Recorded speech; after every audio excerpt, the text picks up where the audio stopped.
কাঁচকলার কোপ্তা করার জন্য আমি এখানে 3টে কাঁচকলা খোলা সমেতই ছিল, কিন্তু এরকম করে কেটে নিয়েছি। আর নেব একটা আলু। আলুটাও আমি খোলা সমেতই সিদ্ধ করে নেবো। প্রেশারের মধ্যে দিয়েছি 1 কাপ জল। আর আমি এটার মধ্যে আগে ডাল রান্না করেছিলাম, সেই ডালটা লেগে আছে, ওটা কিছু মনে করবেন না। এর মধ্যে দিয়ে দিলাম এই কাঁচকলাগুলো। এখানে 3টে কাঁচকলা আছে।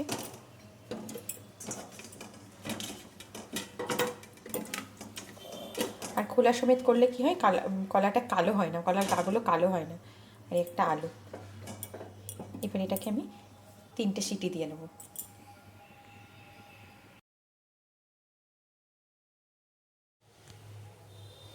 কলা আর আলু সিদ্ধ করে এই যে বার করে নিয়েছি। এবার এগুলোর খোলা ছাড়িয়ে নেব।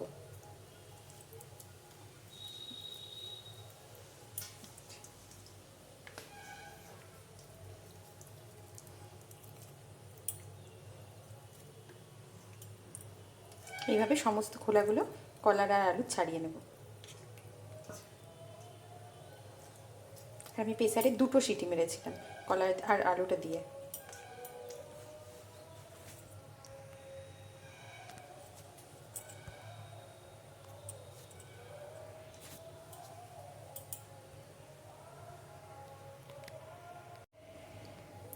যে সবগুলো ছাড়িয়ে নিয়েছি। আর এই যে খোলাগুলো, এগুলোকে এবার একটু মেখে নেব।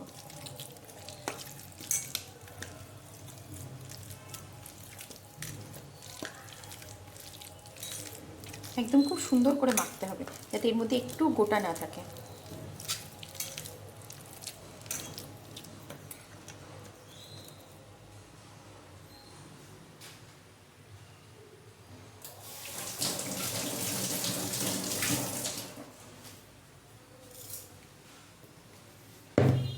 এবার এর মধ্যে দেবো বেসন।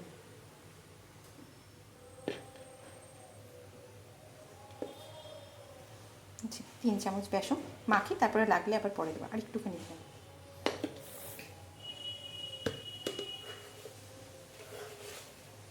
দেবো সামান্য একটু চিনি।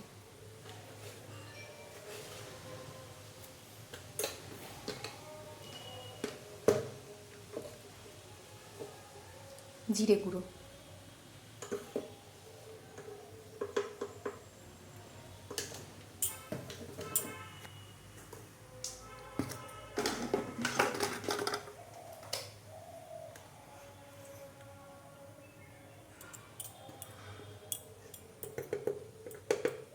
হলুদ,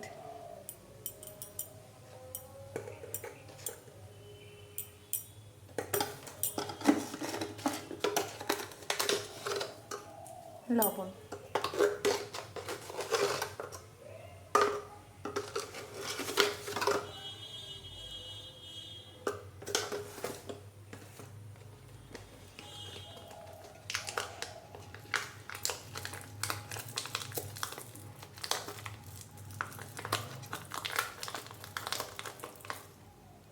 আর দেবো লঙ্কার গুঁড়ো। ব্যাস, এবার এটাকে সুন্দর করে মেখে নেব।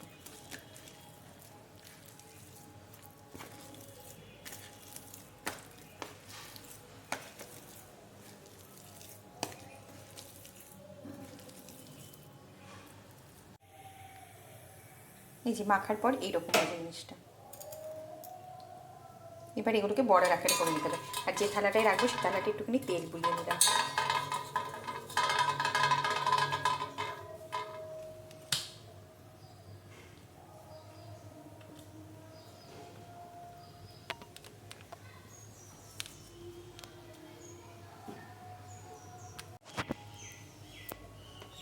এবার এগুলোকে একটু বড়ার মতন করে করে কেটে নেব। আর বড়া ভাজার জন্য এদিকে তেলও বসিয়ে দিয়েছি, সাদা তেল গরম করতে দিয়ে দিয়েছি কড়াই। চলো বড়াগুলো এবার বড়ার মতন করে আকারে এগুলো কেটে নিয়ে আগে।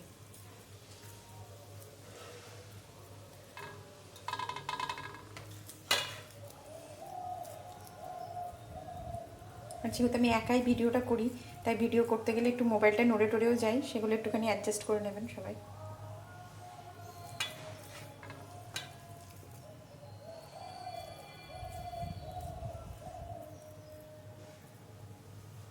এইভাবে সব বড়াগুলোকে বানিয়ে নিই। তেল গরম করতে দিয়ে দিয়েছিলাম এদিকে, এদিকে তেলও গরম হয়ে গেছে। এবার বড়াগুলো ভেজে নিই একটা করে। বড়াগুলো দেওয়ার সময় একদম গ্যাসের ফ্লেমটা কমিয়ে রাখতে হবে।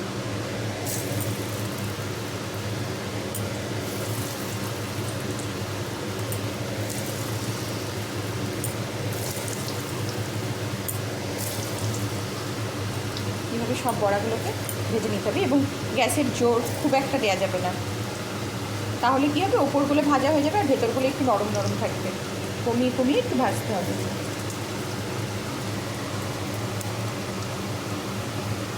বড়াগুলো ভেজে দিই।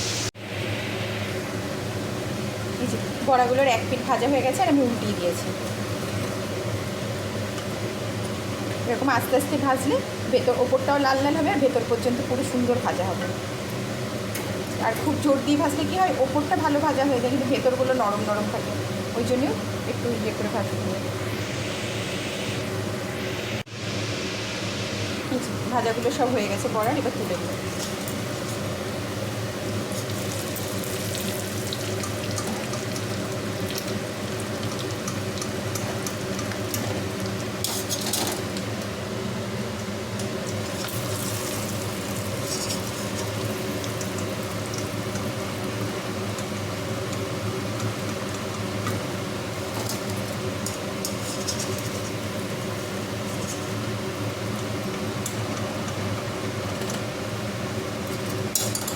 আর দুটো আছে, ওই দুটো কড়াইয়ে জায়গা হয়েছিল না বলে দিতে পারিনি তখন।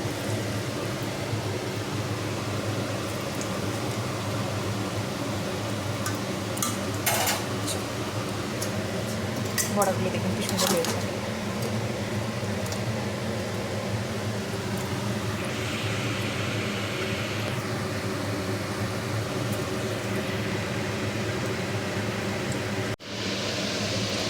বড়া ভাজা সব কমপ্লিট। এইবার কোপ্তা করবো বলে, কোপ্তার ওই গ্রেভিটা করবো বলে কড়াইয়ে তেল দিয়ে দিয়েছি। তেলটা গরম হোক আর তার মধ্যে ফোড়নে দেব শুকনো লঙ্কা, জিরে, গোটা গরম মশলা আর একটু হিং।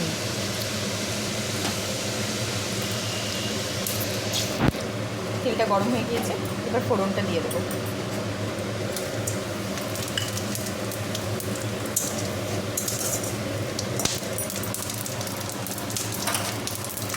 আর এখানে ছোটো ছোটো করে আলু কেটে নিয়েছি, এই আলুটাই কোপ্তার মধ্যে দেবো। আলু কেটে এটা ধুয়ে রাখা হয়েছে।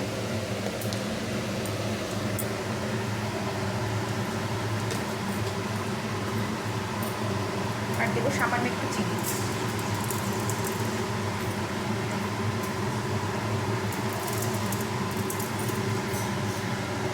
ফোড়নটা দিয়ে সুন্দর গন্ধ বেরিয়ে গেছে, এবার আলু কটা দিয়ে দেবো।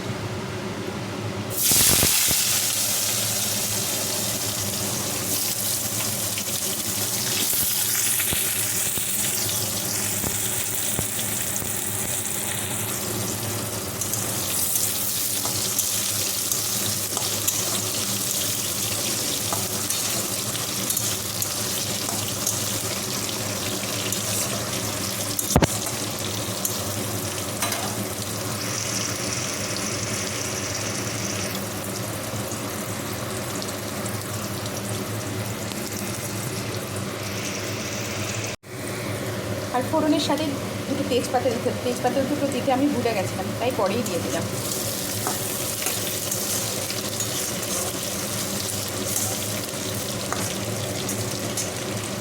আর দেবো লবণ আর হলুদ আলু ভাজতে।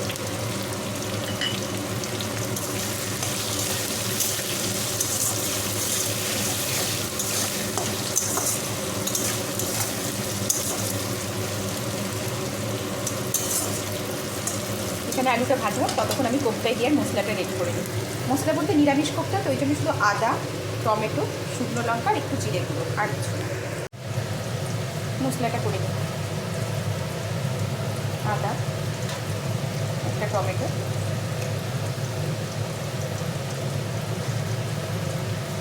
শুকনো লঙ্কা, 3টে শুকনো লঙ্কা, সামান্য একটু জল দিয়ে এটা পেস্ট করবো।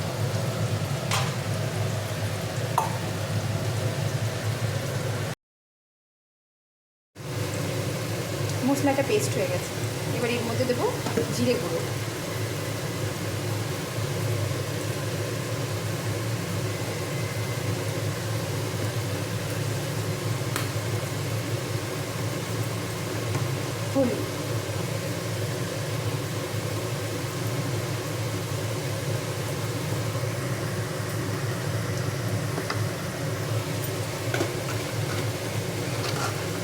দেবো লবণ।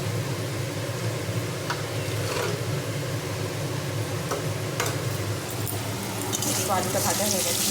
এবার এর মধ্যে মশলাটা দিয়ে দেবো।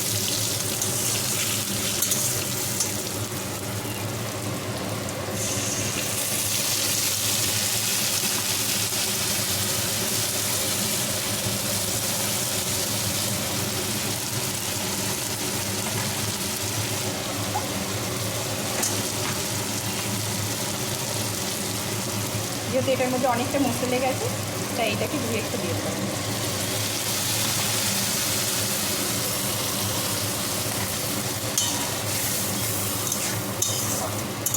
এবার এটাকে ভালো করে কষতে দেবো। যখন তেল ছেড়ে যাবে তখন এর মধ্যে জল দেবো।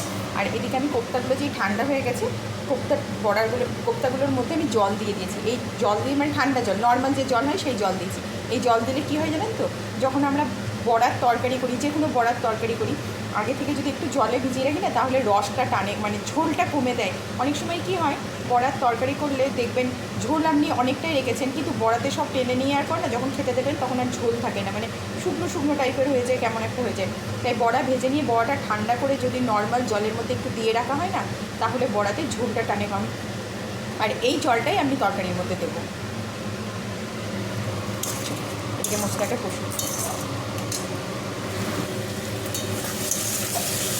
মশলা পুরো কষানো হয়ে গেছে।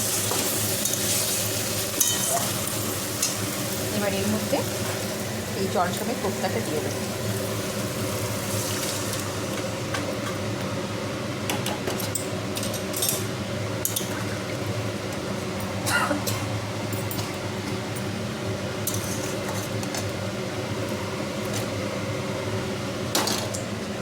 সবটাই লেগে যাবে।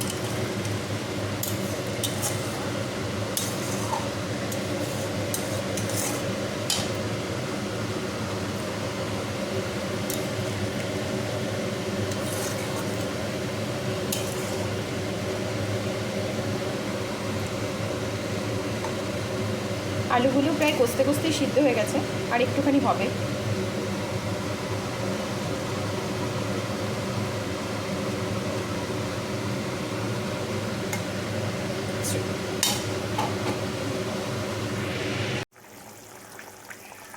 জি, কমপ্লিট।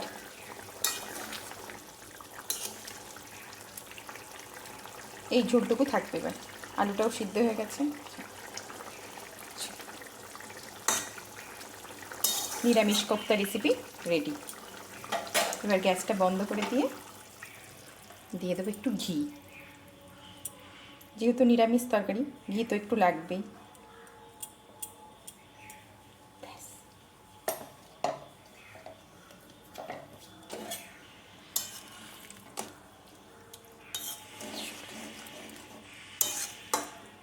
খুব আস্তে আস্তে নাড়তে হবে, না এবার ভেঙে যেতে পারে।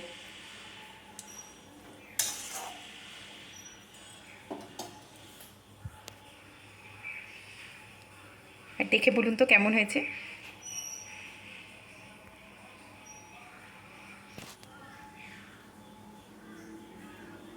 আর এটা গরম ভাতের সাথে আর বা রুটির সাথে খেতে দুটোই ভালো লাগে। মানে একটু ঝোল ঝোল আছে তো, ওই জন্য ভাতের সাথে খেতে ভালো লাগে। আর যদি আরেকটু ঝোলটা, এতটা ঝোল থাকবে না, আরেকটু টেনে নেবে, রুটির সাথেও এটা খেতে খুব ভালো লাগে।